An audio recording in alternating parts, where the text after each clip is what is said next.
ना सियासत विरासत में मिली, ना दादा कोई मंत्री थे, ना पिताजी कभी विधायक रहे, किसी बड़े पार्टी मुखिया से रिश्तेदारी नहीं थी और राजनीति में कोई माई बाप भी नहीं। फिर भी उन्होंने जनता के लिए लड़ाई का रास्ता खुद चुना और गरीबों के हक के लिए अपनी पहचान बनाई। आज वो सिर्फ विधायक नहीं बल्कि लोगों के बीच भरोसे का नाम बन चुके हैं, भरोसे का ब्रांड बन चुके हैं। आज का हमारा प्रोग्राम थोड़ा स्पेशल है क्योंकि आज बात होगी ऐसे विधायक की जिसको लोग सच में गरीबों का मसीहा मानते हैं। आज हमारे शो में स्पेशल गेस्ट लखीमपुर खीरी के पलिया से विधायक हरविंदर कुमार साहनी उर्फ रोमी साहनी।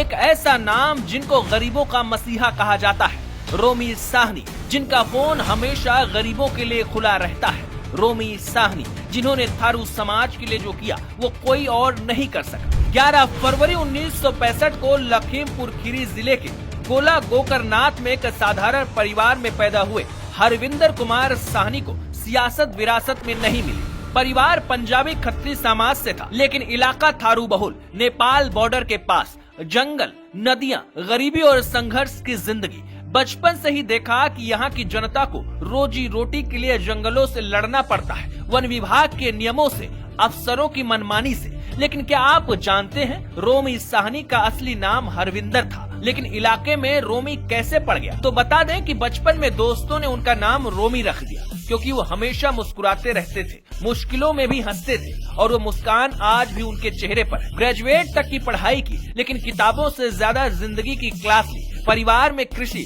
और छोटा मोटा बिजनेस था, लेकिन इलाके की हकीकत ने उन्हें झकझोर दिया। थारू समाज के लोग जंगल में घुसते तो मुकदमे, खेती करते तो पानी की लड़ाई, गरीबी में डूबे हुए लोग। रोमी साहनी ने सोचा कुछ तो करना होगा, लेकिन क्या आप सोच सकते हैं कि एक दिन वो राजनीति में आएंगे, वो भी पहले बीएसपी से, फिर बीजेपी में? क्योंकि उनका कोई गॉड फादर नहीं था, मगर फिर भी उन्होंने ठान लिया था कि कुछ तो करना है। शुरू में वो सिर्फ लोकल मुद्दों पर आवाज उठाते थे, थारू भाइयों की मदद करते थे। लोग कहते थे ये लड़का हमारा है। यहीं से उनको हिम्मत आई।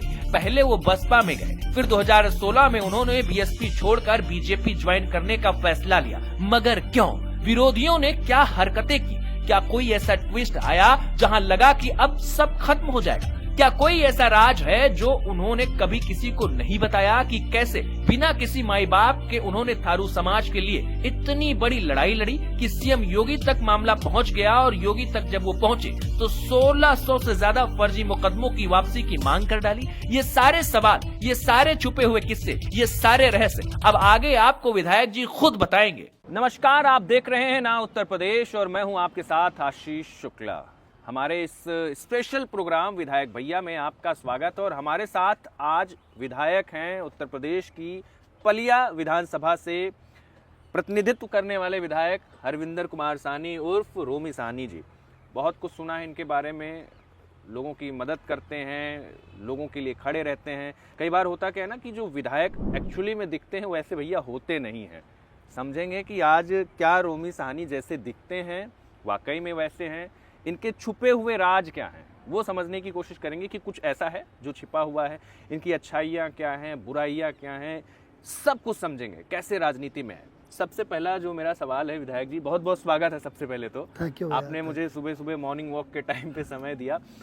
सबसे पहला सवाल ये है कि देखिए आपके यहाँ पे कोई भी राजनीतिक, जहाँ तक मेरी जानकारी में कोई भी राजनीति में नहीं था, सच है क्या ये? हाँ, मेरे परिवार में कोई पॉलिटिक्स में नहीं था। कैसे राजनीति में एक ना साधारण कोई प्रधान बना, ना हाँ। कोई बीडीसी सदस्य तक नहीं बना। साधारण परिवार का लड़का कैसे आया, कैसे राजनीति में आया, ये थोड़ा सा हमारे दर्शकों को समझाइए। देखिए, हम थोड़ा सा सोशल एक्टिविटीज़ में रहते थे और हमारे परिवार में ये दान पुण्य सेवा ये मेरी माता जी बहुत करती थी। वो संस्कार मेरे में थे और हमारा परिवार पूरी तरीके से संस्कारिक है। मेरे भाई, मेरे बच्चे जी। और ये तो वाकई में बहुत बड़ी चीज़ है मेरे लिए कि मैं विधायक बन गया इस क्षेत्र का। ये सब भगवान को शायद मंजूर था और ये मुझे प्लेटफॉर्म विधायकी का मिलना था और इस प्लेटफॉर्म के तहत मुझे गरीबों की मदद करनी थी, लोगों की सहायता करनी थी, यहाँ के क्षेत्र के लोगों से मिलना जुलना था। बस पहला दिन याद है आपको जब राजनीति में आप आए थे? वो पहला दिन याद है? हुआ क्या था उस दिन? कैसे राजनीति में आए थे वो पहला दिन? वो थोड़ा बड़ा डर का था, बड़ा झिझक सी लगती थी, लेकिन धीरे धीरे सब चीज़ें ठीक हो गई। शुरू में डर लगता था, कैसे बोलूँगा, कैसे भाषण दूंगा, कैसे पब्लिक के सामने जाऊंगा। तो धीरे धीरे सब इसमें ढलता चला गया। अच्छा, तो कुछ ऐसा पल आया कभी आपकी जिंदगी में जब ऐसा लगा कि साला हो नहीं पाएगा ये? हाँ, शुरू में जब मैं आया, जब मुझे बहुजन समाज पार्टी से बहन जी ने टिकट दिया, अपना आशीर्वाद देकर मुझे इस क्षेत्र में भेजा, तो शुरू में बहुत यहाँ पर निगेटिविटी थी। अच्छा। जो पूर्व में लोग थे तो उनसे सहमत नहीं होंगे लोग, तो मुझे लगा कि बड़ा टफ जॉब है और बड़ा मुश्किल है, मैं कहाँ फंस गया इस लाइन में। लेकिन धीरे धीरे फिर मैं, चूँकि अब टिकट बहन जी ने दे दिया था, तो मैं फिर क्षेत्र में गया और अपना चीज़ों को समझा। तो मुझे लगा कि ये एक अच्छा प्लेटफॉर्म है। मैंने एक सिस्टम बनाया आशीष जी, मैं परमानेंट क्षेत्र में रहा, गरीबों के कांटेक्ट में रहा, गांव वालों के कांटेक्ट में रहा, और मैं क्षेत्र से हटा नहीं। विधायक जी, राजनीति में पार्टियां बदलती हैं, कई बार विचारधारा बदलती है, तो लोग पार्टी भी बदल लेते हैं। बीएसपी अच्छी पार्टी थी, अच्छा कर रही थी, सब कुछ ठीक चल रहा था, मायावती का पूरा समर्थन भी था आपको, लोग कहते थे कि काफ़ी मानती भी थी। ऐसा क्या हुआ कि आपने कहा नहीं यार, अभी बीएसपी में नहीं रहना है, बीजेपी की तरफ बढ़ना है? नहीं नहीं, ऐसा कुछ नहीं है। मैंने पार्टी छोड़ना नहीं चाहता था। अच्छा। कुछ ऐसी परिस्थितियां आ गई, कुछ ऐसे संजोग बन गए, कुछ लोगों ने बहन जी को कुछ जो भी कह दिया, समझा दिया, और उस वजह से कुछ ऐसी परिस्थितियां बन गई कि मुझे बीजेपी ज्वाइन करनी पड़ी। बाकी बहन जी से मुझे कोई गिला शिकवा नहीं है। हाँ। हमारी, उन्होंने ही मुझे विधायक शुरू में बनाया, तो उनका एहसान मैं नहीं भूल सकता हूँ। उन्हीं की पार्टी ने, उन्होंने मुझे टिकट दिया, अगर टिकट ना दिया होता तो मैं कैसे विधायक बनता। अच्छा, कई बार मुझे ऐसा लगता है, आपको जो मुझे क्या लगता है, एक बेसिक चीज़ है, देखिए राजनीति में जिसकी सरकार उसका सिक्का चलता है। बीएसपी छोड़ के आप बीजेपी में आ गए, विधायक बने, विधायक बनने के बाद आपने विधायक बनने का भी फैसला ऐसे इलाके से लिया जहां बहुत सारी चुनौतियां, ना लाइट ना बिजली, बहुत सारी समस्याएं अपने आप में। पलिया में पहले भी घूमा था, तो यहाँ पे थी, दुधवा के बगल में है। आप यहाँ पर आए तो आपको ऐसा क्या लगता है, सबसे बड़ा काम आपने क्या किया पलिया वालों के लिए? सबसे बड़ा काम क्या किया, क्या लगता है? देखिए, पलिया जब मैं एंट्री किया, जब मैं घर घर गया वोट मांगने, तो मुझे सबसे बड़ी शिकायत ये मिली कि करीब 100 गांव ऐसे थे, 100 गांव के मजरे, जहाँ के लोगों ने कहा कि हम उनसे पूछते थे कि आपकी सबसे बड़ी समस्या क्या है। उस समय केंद्र में कांग्रेस की सरकार थी और यूपी में समाजवादी पार्टी की सरकार थी। तो उन्होंने, गांव वालों ने ये कहा कि हमारे यहाँ सबसे बड़ी समस्या है बिजली नहीं है गांव में, और हमारे बच्चे डिबरी में पढ़ते हैं, डिबरी की रोशनी में। डिबरी समझते हैं आप? वो यस। तो सबसे बड़ा दर्द उनका यही था कि हम बिजली नहीं है, हमारे गांव में कोई शादी होती है, कोई फंक्शन होता है, हम लोग गैस की रोशनी में करते हैं शादी, या कोई थोड़ा पैसे वाला होता है तो 1000-2000 रुपये खर्च करके जनरेटर ले आता है, तो तब गांव में बल्ब जलता है, वरना कोई रोशनी का इंतज़ाम नहीं है हमारे पास। तो मुझे बड़ा ये पिंच किया, और कुछ भगवान ने ऐसा आशीर्वाद मुझे दिया, मैं विधायक बन गया। सबसे पहले मैंने टारगेट किया कि जो गांव अंधेरे में है, जब से देश आज़ाद हुआ वहाँ बिजली नहीं आई, तो मैंने अब मुझे सबसे पहले 1.5 करोड़ रुपया विधायक निधि मिली 2012 में। विधायक बनते ही मेरे खाते में आ गया, या सीडीओ के पास पैसा आ गया। तो मैंने कहा मुझे और कुछ नहीं करना है, ना रोड, ना सड़क, ना पुलिया, मुझे केवल गांव में पहले बिजली देनी है, ताकि गरीबों के बच्चे रोशनी में पढ़ सकें। गरीब बेटियों की शादी जो छप्पर में रहती हैं, उनकी शादी रोशनी में हो सके। तो मैंने सब यही निर्णय लिया, और मैं उस पैसे को सारा मैंने पावर कॉर्पोरेशन को ट्रांसफर कर दिया। उसके बाद गांव में बिजली लगना शुरू हुई। कितने गांव में लगी? करीब 80 गांव में मैंने बिजली दिया हूँ। और 5 साल का जितना भी मुझे पैसा मिला, करीब उस समय कम था, 1.5 करोड़ मिलता था एक साल में, और 7.5 करोड़ रुपया मुझे मिला। 7.5 करोड़ से मैंने 80 या 86 गांव को कवर कर लिया और वहाँ बिजली पहुँच गई। उसका ये नतीजा मिला मुझे जब मैं नेक्स्ट चुनाव लड़ा, उन गांव वालों ने जहाँ जहाँ बिजली दिया था वहाँ से मुझे 95% वोट मिला 95%। और मैं 70,000 वोटों से दोबारा जीता है चुनाव। तो ये प्रभु की कृपा रही। और यहाँ समस्याएं बहुत हैं, यहाँ शारदा नदी का बाढ़ का बहुत। अच्छा ठीक है, बाढ़ वाली तो दिक्कत रहती है। इलाके में थारू बहुल इलाका है जी। थारू समाज के कुछ ऐसी खबर आई थी कि 12 या 1500 लोगों पे कुछ मुकदमे थे। आप योगी आदित्यनाथ के पास चले गए और बोला कि साहब ये तो गड़बड़ हुआ है, इनके साथ इनको न्याय दीजिए। हाँ। क्या है कहानी थोड़ा वो उसमें 1200-1500 नहीं है आशीष जी, लगभग 4000 लोगों के खिलाफ मुकदमा दर्ज हुआ था जब समाजवादी पार्टी की सरकार थी। अच्छा। और वो उनको पता ही नहीं चला और धीरे धीरे वो इन्होंने चार्जशीट लगा दी और करीब 10-12 साल बाद उनको सम्मान आए। अच्छा। तब वो बेचारे गांव वाले जान पाए थारू लोग कि हम लोग के खिलाफ मुकदमा हुआ है। तो जब वो मेरे पास दौड़ के आया तो मैंने जब देखा, मैंने कहा अरे ये तो बड़ा नाजायज हुआ। तो इतने निर्दोष लोगों को कैसे जेल जाना पड़ रहा है और जमानतें करानी पड़ रही हैं। तब मैंने माननीय मुख्यमंत्री आदरणीय योगी आदित्यनाथ जी से निवेदन किया, तो उन्होंने अब इसकी जांच कमेटी बिठा दी है। तो वो कमेटी पूरा सर्वे कर रही है और उसको एहसास हो रहा है कि वाकई में थारू लोग निर्दोष हैं और ये FIR गलत हुई है। अच्छा, एक चीज़ और भी है, जैसे कि थारू के लिए आप काम कर रहे हैं, ये बड़ा अच्छा। अभी कुछ दिनों पहले एक दलित परिवार के कुछ इलाका बसाया गया था, कुछ बुलडोजर वाला एक्शन की बात हुई। हाँ, यस। बुलडोजर के सामने आप खड़े हो गए कि नहीं, मैं चलने ही नहीं दूंगा। ऐसा हुआ कि जब SDM गोला और तहसीलदार और कानूनगो वहाँ पहुँचे, उनका गांव उजाड़ने के लिए नारंग गांव था, नारंग खुड्डी। तो मैंने उनको बोला ये नहीं मैं होने दूंगा। हमारे मुख्यमंत्री जी का साफ कहना है कि किसी गरीब को वहाँ से तभी हटाया जा सकता है जब तक उसका विकल्प ना बन जाए। हाँ, उसका व्यवस्था रहने का ना कर दिया जाए। यस, उसकी व्यवस्था हो जाए, उसके बाद वहाँ से हटाया जाए। लेकिन परमात्मा ने, हम सच्चे मन से लगे हुए थे, परमात्मा ने हम हाई कोर्ट में गए, वहाँ हमने अपील करी कि ऐसी ऐसी बात है, तो हाई कोर्ट ने उस पर स्टे कर दिया और गरीबों को भाई रहने के लिए आदेश कर दिया। देखिए, जब आप काम करते हैं तो कई लोग तारीफ करेंगे, कई लोग आलोचना करेंगे। हाँ, ये एक हिस्सा है जी।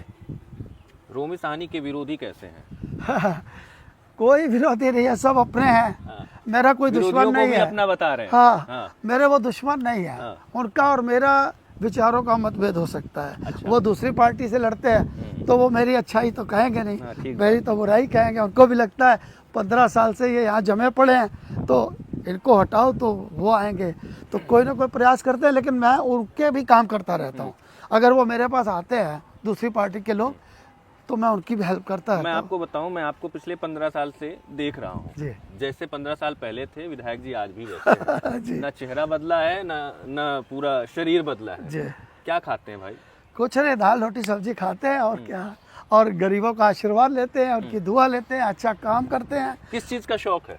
मुझे सबसे ज्यादा शौक है कि जब कोई गरीब आदमी परेशान होता है, दुखी होता है, उसकी घटना दुर्घटना, जब मैं उसकी हेल्प करता हूँ, उसकी मदद करता हूँ, यही मेरा सबसे बड़ा सुकून है, यही मेरे हृदय को शांति मिलती है। और सच बताऊँ आशीष जी, जब किसी गरीब को कोई चोट पहुँचती है, कोई घटना दुर्घटना उसके साथ होती है और जब वो रोता है, मेरे को मर्सी करता है, अपील करता है कि विधायक जी मैं बर्बाद हो गया, तो मेरे दिल में चोट लगती है। मैं उनको दिल से प्यार करता हूँ, दिल से चाहता हूँ, निस्वार्थ उनकी मदद करता हूँ, ये मेरा। अच्छा, लोग, मैं आपको बताऊँ, लोग चर्चा करते हैं, कहते हैं कि यार रोमी साहनी तो 3 बार के विधायक हैं और चर्चा होती है दुकानों पे कि कहीं ना कहीं मंत्री होना चाहिए। हाँ। मंत्री बनाया जाना चाहिए। तो फ्यूचर में ऐसी आपकी कोई अपनी मेरी ऐसी कोई महत्वाकांक्षा नहीं है। हाँ। मैं अपने क्षेत्र में बस जो गरीबों की हेल्प करता हूँ, बस वही मेरे लिए सबसे बड़ा पद है। अच्छा। वही मेरी सबसे बड़ी पोस्ट है। उनकी दुआएं, उनका आशीर्वाद मिलता है और उसका आशीर्वाद मेरे बच्चों को भी मिलता है। कई लोग आपको मसीहा टाइप का कहते हैं, ये टैग आपको अच्छा लगता है? अरे नहीं, मसीहा नहीं, देखिए सबसे बड़ा परमेश्वर है, वाहेगुरु है, उससे बड़ा कोई नहीं है। तो मसीहा वो जो भी कहे, प्रेम है अपना, वो प्यार है, मैं कह देते हैं मुझे, और उससे वो कोई बड़ा इशू नहीं है। अच्छा, जो अक्सर देखने को मिलता है कि जब आप कहीं भी रहते हैं, किसी नई जगह पे जाते हैं तो बड़ा चुनौतीपूर्ण होता है। विधायक के लिए, एक विधायक के लिए ज़मीन पर बैठना भाई सबसे बड़ी चुनौती है, क्योंकि आज के परिदृश्य को आप देखते हैं तो विधायक बहुत भौकाले टाइप के रहते हैं। उनको जनता से ना तो मिलने का समय होता है, बहुत सारे, ऐसा नहीं कि सारे ऐसे होते हैं, ज़्यादातर ऐसे होते हैं। कभी ऐसा नहीं होता आपको भी महसूस कि यार ठीक है अब थोड़ा हम भी बैठ जाते हैं, रहने तो नहीं करते हैं, आराम कर लेते हैं? ना, मुझे नहीं लगता। मेरे यहाँ आशीष भैया अगर रिक्शे वाला भी आता है ना तो मेरे साथ सोफे में साथ में बैठता है। अच्छा। बाहर नहीं खड़ा हो सकता। हाँ। मेरे यहाँ आदमी बाद घर पे आता है, पहले उसका सम्मान होता है, उसको चेयर मिलती है, उसको चाय मिलती है, बिस्किट मिलता है, उससे प्यार से पूछा जाता है समस्या क्या है। जब वो ज़्यादा परेशान होता है तो उसकी हिम्मत बढ़ाई जाती है कि डरो मत, हिम्मत मत हारो, विधायक जी तुम्हारे साथ हैं, तुम पर आँच नहीं आने देंगे। अच्छा। ये मिशन लेके मैं और मेरा स्टाफ चलता है। करीब 15 साल से ज़्यादा का राजनीतिक अनुभव है। 15 साल से तो आप करीब करीब विधायक ही होने वाले हैं। हाँ, 14 साल हो गए मुझे। 14 साल हाँ, हो गए। जी। योगी आदित्यनाथ में क्या खूबी देखते हैं? वो बाकी मुख्यमंत्रियों से वो कैसे अलग है? देखिए, उनको मैं एक परमेश्वर का रूप समझता हूँ। अच्छा। वो मेरे भगवान हैं। ऐसा महापुरुष, ऐसा संत उत्तर प्रदेश को मिला जहाँ हमारी बेटियाँ सुरक्षित हैं, हमारा प्रदेश सुरक्षित है, हमारा सनातन धर्म सुरक्षित है, हमारे मंदिर सुरक्षित है, हमारे गरीब सुरक्षित हैं, हमारी महिलाएं सुरक्षित हैं, हमारे बच्चे सुरक्षित हैं। तो ऐसे भगवान को तो हम नमन ही करेंगे, ऐसे महापुरुष को। कई बार आप उनसे जब मिलते हैं तो आपके पास अपने मुद्दे होते होंगे, यहाँ से जुड़ी चीज़ें होती होंगी। हाँ। योगी आदित्यनाथ उसको सुनते हैं तो उनका रिएक्शन क्या होता है? उनका रिएक्शन नहीं, वो मेरी मदद करते हैं। अच्छा। और अभी एक सीधा उदाहरण देता हूँ। यहाँ पे शारदा का बाढ़ से बहुत हम लोग प्रभावित लोग हैं, यहाँ की जनता बहुत प्रभावित है। यहाँ किसानों की ज़मीनों का, गन्ने का बड़ा लॉस होता है, फसलों का। तो मैंने योगी जी से निवेदन किया, उन्होंने तुरंत 24 करोड़ रुपए की परियोजना पास की। क्योंकि ये बहुत सदियों से चली आ रही है बाढ़ की समस्या। तो उस प्रोजेक्ट वो चला मिशन, डिशिल्टिंग हुई, काफ़ी मशीनें वगैरह लगाई गई। उससे एक हमको राहत मिली कि इस साल जो साल बीता है हमारे किसानों की फसल बच गई। अच्छा। पलिया में बाढ़ नहीं आई। ये सब उन्हीं का ठीक आशीर्वाद है। आखिर में मैं ये जानना चाहता हूँ, पलिया के लिए आपका एक कोई ड्रीम प्रोजेक्ट जो आप करना मेरा चाहते हैं? ड्रीम और प्रोजेक्ट दूसरी है, बात, जी, अभी बताइए। मैं पलिया में एक स्टेडियम बनाना चाहता हूँ बच्चों क्रिकेट के लिए। स्टेडियम। स्टेडियम, बड़ा स्पोर्ट्स वाला, स्टेडियम, ठीक, स्पोर्ट्स ठीक। स्टेडियम बनाना चाहता हूँ। और मेरी एक तमन्ना है कि मैं यहाँ पर बस अड्डा एक गवर्नमेंट का रोडवेज बनवाना चाहता हूँ। उस पर मेरी बात चल रही है। यहाँ पे लैंड नहीं अवेलेबल है और उस पर मैं लगा हुआ हूँ पूरी तरीके से। अगर भगवान ने जीवन दिया और यहाँ काम करने का मौका मिला तो मैं हर हाल में अपने रहते यहाँ बच्चों के लिए एक स्टेडियम और यहाँ के व्यापारियों के लिए, लोगों के लिए एक रोडवेज बस अड्डा जरूर बनवाऊंगा। चाहे कुछ भी हो जाए, मैं जरूर बनवाऊंगा। आखिर में पलिया की लोगों के लिए, पलिया आपके दिल में है, पलिया के लोग आपके दिल में हैं, अपनी जनता के लिए क्या मैसेज देना चाहेंगे? बस मेरी जनता खुश रहे और यहाँ का डेवलपमेंट बढ़े। लोगों को मोदी जी और योगी जी आवास दे रहे हैं, बिजली दे रहे हैं और किसानों को भी पैसा भेज रहे हैं और लोग सुरक्षित भी हैं।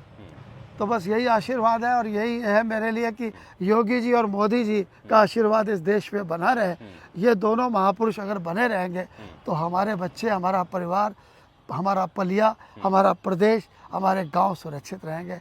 बस यही वाहिगुरु और यही भगवान से मेरी प्रार्थना है कि ये दो महापुरुषों का आशीर्वाद पूरे देश पे बना रहे। थैंक यू सो मच विधायक जी, आपने मुझे इतना कीमती समय दिया। आपका बहुत बहुत धन्यवाद। Thank you.